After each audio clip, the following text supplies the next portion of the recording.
Apa kabar sahabat debat? Tentunya selalu dalam berkelimpahan dan keharmonisan ya. Mencatat keinginan, visualisasi, dan afirmasi uang. Nah, ini mungkin kita lama nggak bahas uang juga secara spesifik, tapi di sini kita mau berbagi lagi ya tentang bagaimana sih kita menggunakan sebuah catatan. Ini nyambung sebenarnya dengan scripting yang biasa teman-teman lakukan mungkin ya, atau yang pernah kita bahas sebelumnya. Kali ini gini, kita akan lebih detail lagi bagaimana mencatat sebuah keinginan, visualisasi, dan afirmasi uang. Dari situ biar teman-teman nanti punya scripting yang sangat mantap, yang bisa diterapkan dan bisa dijalankan. Kita akan memulai dengan jadwalkan waktu khusus. Tetapkan waktu khusus setiap hari untuk menulis keinginan, visualisasi, dan afirmasi Anda. Anda bisa luangkan waktu entah kapanpun itu terserah. Yang jelas harus khusus untuk menuliskan sebuah keinginan, visualisasi, atau afirmasi. Nah,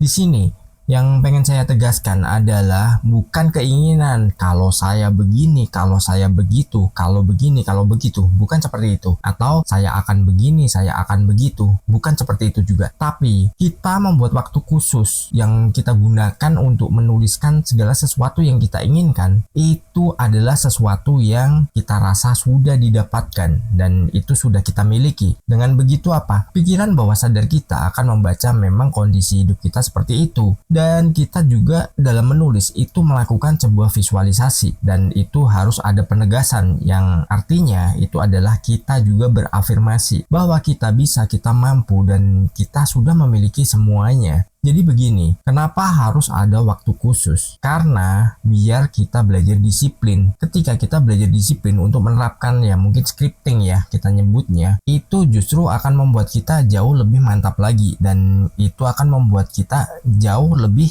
detail lagi dalam menuju impian kita. Karena kita mencurahkan pertama dari pikiran kita tuliskan yang itu secara otomatis apa kita menggerakkan indera kita menggerakkan organ tubuh kita juga, dan gunakan detail emosional. Tuliskan bagaimana perasaan Anda saat keinginan finansial sudah terwujud. Nah, keren banget kan? Ketika Anda sudah melibatkan visualisasi Anda sudah menegaskan bahwa itu adalah milik Anda, itu adalah hak Anda, maka Anda harus melibatkan juga perasaan Anda. Buat perasaan bahagia, gembira, dan perasaan-perasaan positif yang itu menggambarkan bahwa Anda sudah mencapai level itu. Anda sudah menjadi seseorang yang memang seperti apa yang Anda inginkan. Ketika Anda sudah menerapkan itu semua, alam semesta akan memposisikan dirinya atau mengirimkan permintaan Anda tersebut menjadi sebuah realita. Karena Anda sudah dikenali seperti itu dalam pikiran bawah sadar Anda, dan itu dikirim ke alam semesta. Alam semesta akan menyesuaikan dirinya yang nanti akan mengirimkan sesuatu yang itu bentuknya nyata kepada Anda, dan Anda bisa menjadi seseorang yang memang sesuai dengan apa yang Anda inginkan, apa yang Anda cita-citakan. Dan itu tidak menutup kemungkinan itu Anda juga bisa gunakan untuk hal-hal lain selain uang. Jadi ini adalah sesuatu yang universal dan ini bisa Anda gunakan untuk diri Anda sendiri. Jadi bukan untuk orang lain. Jadi fokuskan pada diri Anda sendiri. Baru nanti setelah Anda sudah berhasil, kalau Anda ingin membagikan ilmu ini, silakan Anda bisa bagikan apa yang menjadi pengalaman Anda. Tiap orang itu memiliki sebuah ritme atau fluktuasi dalam hidupnya itu beda-beda ya. Ada yang tadinya naik terus lupa daratan, tiba-tiba jatuh. Itu banyak. Ada yang tadinya nggak punya apa-apa, nggak ngerti apa-apa, tiba-tiba ada peluang karena dia punya keinginan atau dia punya impian tertentu yang itu ingin dia capai. Tiba-tiba ada jalan nih, ada peluang dan dia bisa mewujudkan semua itu. Ketika itu semua sudah terwujud, ya itu sangat luar biasa banget. Karena apa yang mungkin sebelumnya dirasa oleh orang lain itu adalah sesuatu yang nggak mungkin, ternyata bisa terjadi, ternyata bisa terwujud. Hanya saja prosesnya itu kita harus tahu juga, harus sabar juga. Jadi jangan larut dalam sebuah perjalanan proses. Ketika kita mendapatkan mungkin ya tantangan baru, kita nggak nyebut masalah di sini, kita menyebutnya adalah tantangan baru. Jadi setiap ada tantangan di situ pasti ada solusinya. Tuhan udah memberikan satu paket itu yang dikirim. Hanya saja kita mau nggak fokus pada solusi solusinya, atau kita justru larut dengan tantangan yang sedang kita hadapi. Itu kebanyakan orang kebalik, bukan fokus pada solusinya, tapi orang malah justru fokus pada yang namanya tantangannya. Ketika udah fokus pada tantangannya, dari situ akan semakin menarik sebuah tantangan-tantangan baru yang itu mungkin bisa saja sulit untuk diselesaikan. Karena apa? Orang biasanya lebih terfokus pada sebuah tantangan yang itu membuatnya justru nggak berkembang, membuatnya nggak bertumbuh, karena hanya berkutat di situ dan akhirnya apa? Mengeluh, dan dia nggak berusaha untuk bangkit, dan dia nggak berusaha untuk merubah kehidupannya. Dan kita lanjut ya, beradaptasi dengan perkembangan. Perbarui keinginan dan afirmasi Anda seiring perubahan dalam tujuan dan aspirasi Anda. Kita harus beradaptasi dengan perkembangan. Ketika kita pengen melakukan sesuatu dengan cara yang sama, pasti hasilnya akan sama. Karena apa? Kita nggak mengikuti sebuah pola yang itu namanya perubahan. Memang semuanya itu harus kita lakukan dengan cara beradaptasi. Karena apa? Perkembangan sangat maju banget, dan zaman sekarang yang namanya perkembangan itu cepet banget. Kalau Anda nih malas belajar, ya sudah, Anda nggak akan pernah maju. Anda nggak akan pernah menjadi orang yang berubah dalam kehidupannya. Anda akan di situ-situ aja. Contoh sederhana gini, ini pengalaman yang beberapa hari yang lalu memang dialami oleh seorang teman yang dia membuka sebuah cabang toko baru. Kebetulan toko ini bergerak dalam bidang otomotif. Dari situ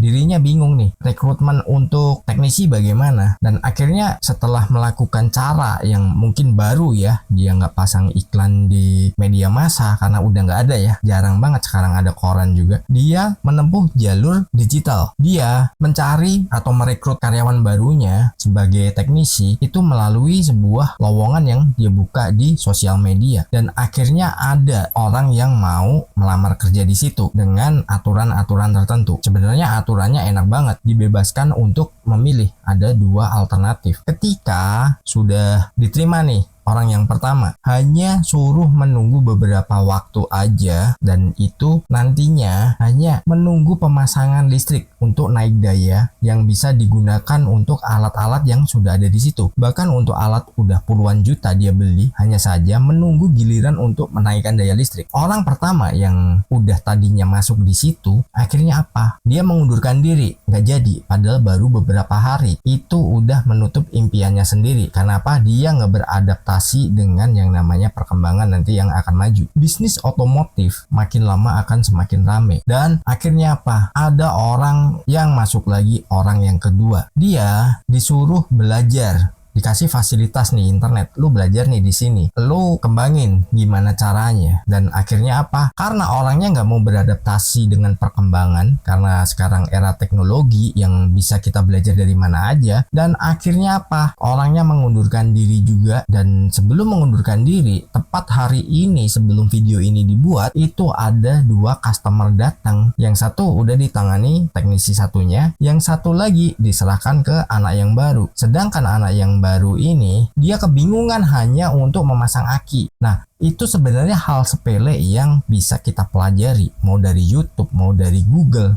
mau dari manapun itu bisa. Tapi apa? Karena orang nggak mau beradaptasi dengan sebuah perubahan yang saat ini memang masif banget ya, itu akhirnya dia mengundurkan diri. Dan ya sudah, akhirnya apa? Kita menyorot bukan di bisnis teman saya, tapi kita menyorotnya apa? Ada dua orang. Yang pertama, dia tidak sabar. Yang kedua, orangnya nggak mau belajar. Karena apa? Nggak mau beradaptasi. Mungkin kebiasaan juga, dia kerjanya yang santai-santai, kerjanya yang nggak pakai mikir, kerjanya yang ya mungkin cuman bantu-bantu doang. Itu justru menghambat masa depannya. Dia nggak akan menambah ilmu. Sedangkan di situ bisa menambah ilmu, dapat fasilitas, peralatan lengkap, dan bahkan untuk melepas ban aja nggak capek-capek. Kenapa? Disediakan mesin, jadi tinggal pakai mesin aja udah beres. Tapi ya sudah, dia udah memilih seperti itu ya, itu udah pilihan dia karena nggak mau mengikuti sebuah perkembangan. Dari situ siapa yang rugi? Bukan teman saya yang rugi, tapi orang itu yang rugi. Karena apa? Nggak dapat ilmu yang yang baru. Ketika dirinya nanti pengen berusaha, dia pengen merubah hidupnya nih, misalkan pengen jauh lebih sukses, mungkin punya toko otomotif juga atau punya bengkel yang terkenal, nggak akan bisa. Karena apa? Belajar aja nggak mau, pengalamannya jadi nggak ada. Nah, sayang banget hal seperti itu kalau kita abaikan. Kita harus beradaptasi, kita mau belajar. Teman-teman, usahakan selalulah belajar dalam hal-hal baru dan jangan mudah puas dalam kita belajar. Mungkin kita belajar satu bidang dan dari situ kita pengen mengembangkannya lagi, ya kita mesti belajar lagi. Contoh halnya gini, Anda pengen belajar law of attraction.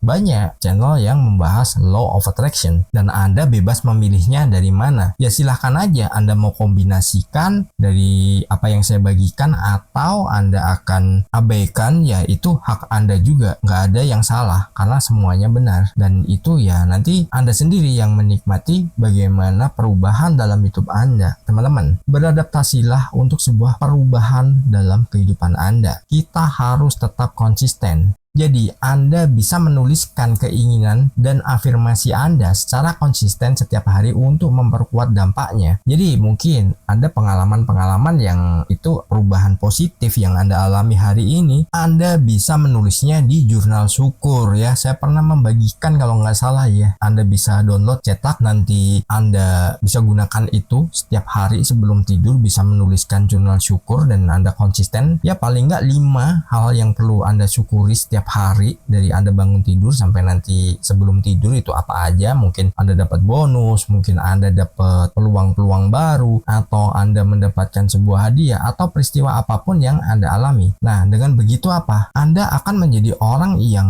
sangat luar biasa. Luar biasanya di mana? Anda akan selalu bersyukur dari yang Anda alami setiap hari. Nah, itu sesuatu yang luar biasa dan itu nggak bisa dianggap main-main juga. Ketika kita rutin menuliskan, terus kita menghayati, wah syukur banget hari ini, bahagia banget hari ini, dapat bonus nih dari bos, nih dapat tender baru nih, dapat proyek baru nih. Nah, itu sesuatu yang memang patut kita syukuri dan itu memang wajib kita syukuri juga. Atau peristiwa yang kita alami selain mungkin dari pekerjaan. Wah, lagi pulang nih, ternyata ketemu teman lama nih, diajak makan bareng, ditraktir nih. Kebetulan beberapa hari yang lalu lagi mikir nih pengen makan sate kambing, tiba-tiba ada yang traktir. Nah, itu sebuah hal yang nggak semua orang dapat juga loh. Dan itu Anda bisa dapatkan dengan mudah ketika Anda mau dan Anda mau belajar, terus Anda mau konsisten dalam menerapkan ilmu ini, ya Anda akan mendapatkan sesuatu yang jauh lebih baik untuk kehidupan Anda dan itu sesuatu yang memang harus Anda lakukan dan Anda kerjakan. Ketika Anda sudah konsisten di situ, itu Anda ketika udah lupa, itu semua akan terjadi, itu akan terwujud dan itu akan menjadi sebuah belief yang bisa mungkin nanti Anda bagikan, mungkin Anda bisa jadikan sebuah pelajaran bagi orang lain atau paling enggak bagi orang-orang di sekitar Anda. Itu adalah sesuatu yang sangat luar biasa dan Anda wajib mempelajarinya. Dan kita lanjut lagi, percaya dan lepaskan. Percaya pada proses dan lepaskan kekhawatiran tentang cara atau waktu terjadinya. Fokus pada niat positif dan keyakinan Anda. Kita percaya aja prosesnya itu memang beragam. Tadi udah kita bahas ya soal proses. Lalu rasa ragu, khawatir, terus bagaimana caranya, itu udah lepaskan aja. Gak usah pedulikan kapan terjadinya, kapan akan meraihnya. Jangan pedulikan itu. Anda harus percaya aja. Pokoknya jalani selama itu pada koridor yang tepat, terus Anda percaya bahwa semua itu bisa terwujud dan itu bisa terjadi. Yang penting nggak dengan cara-cara yang konyol ya. Dalam artian gini, cara-cara yang konyol itu adalah ketika Anda berpikiran Anda bisa hidup nyaman, hidup enak, uang Anda banyak, mungkin Anda memiliki barang-barang yang sudah Anda impikan sejak kecil, tapi ketika Anda tidak mau berusaha, ya itu semua nggak akan pernah Anda dapatkan. Dalam artian berusaha, nggak harus kita ini secara fisik kita harus mana kita ngapain, nggak seperti itu. Anda punya skill apa? Misalkan Anda memang suka sebuah pekerjaan yang itu memang dari rumah, Anda bisa berusaha, mungkin Anda bisa mencari job di website freelancer ya. Teman-teman bisa gunakan itu. Karena apa? Ya perkembangan zaman sekarang ini maju banget. Anda bisa dapat project nih dari luar negeri, terus Anda bisa dapat klien dari mancanegara. Itu sesuatu yang mungkin nggak terpikirkan sebelumnya, zaman dulu nggak ada, tapi sekarang itu mudah banget karena ada pengalaman di situ juga. Jadi ketika Anda punya kemampuan, Anda punya skill ya, itu bisa Anda manfaatkan. Dan jangan kaget juga, mungkin nanti Anda dibilang, wah pengangguran di rumah, loh kok punya duit banyak, kok bisa beli ini itu, wah pasti punya pesugihan nih. Abaikan aja orang-orang yang berpikiran seperti itu. Perkembangan pertama itu memang kita harus ikuti. Kita kembali ke tadi ya, harus beradaptasi. Contoh halnya nih, Anda punya keahlian untuk membuat desain, sebuah desain, dapat klien dari luar negeri. Anda bingung nih, wah kok bahasanya Inggris nih, atau bahasanya bahasa luar ya, bahasa asing. Anda gak ngerti, ya kan Anda bisa translate tuh. Zaman sekarang kan canggih. Anda bisa pakai Google Translate ataupun aplikasi-aplikasi yang lainnya. Dan dari situ apa? Anda akan mendapatkan peluang-peluang baru yang mungkin nggak disadari oleh orang lain sebelumnya. Anda mau tinggal dimanapun nggak peduli. Klien Anda dari luar negeri itu nggak mungkin melihat kantornya di mana, seperti apa, karyawannya berapa, resepsionisnya berapa orang, berapa shift kerjanya, nggak gitu. Mereka order ya order, nggak peduli Anda tinggal di pegunungan, Anda di perkampungan, Anda di kota, mereka nggak peduli. Yang penting apa? Hasil yang mereka inginkan itu Anda bisa kerjakan dan Anda bisa jalankan. Ketika itu semua udah jadi ya, penghasilan Anda udah sangat luar biasa. Penghasilan Anda udah berkali lipat dari orang yang bekerja secara fisik. Jadi mungkin Anda seorang yang pengen minatnya jadi content creator, Anda mungkin berpikir, wah alat-alatnya mahal nih, harus beli ini beli itu. Nggak perlu bingung, jangan dipikirin, percaya aja dan tulis aja tujuan Anda mau apa, tulis aja dulu. Habis itu apa? Cari solusinya, cari nanti pengembangannya bagaimana. Ketika Anda pengen jadi content creator, terus Anda berpikiran, wah alatnya belum siap dan lain-lainnya. Anda nonton video ini dari mana? Dari smartphone kan? Di situ ada kamera, bisa Anda gunakan. Anda mau rekam suara di mana? Ya Anda bisa gunakan smartphone juga. Tinggal Anda belajar nih, banyak banget channel yang mengajarkan bagaimana caranya menjadi content creator dengan modal handphone. Nah itu Anda harus pelajari juga dan Anda harus berani memulai. Entah dari mana, mulai aja dulu. Dan Anda bisa gunakan itu sebagai pengalaman Anda. Dan suatu saat Anda akan yakin pada diri Anda bahwa aku bisa dan aku wajib menularkan ilmu ini kepada orang lain. Sukses berlimpahan. Di layar kecil ku temukan channel yang beri harapan. Hai Albert, kau menyapaku dengan cinta dan pesanmu tentang cara menarik semesta dengan hati dan pikiran terbuka. Kau ajarkan hukum tarikan.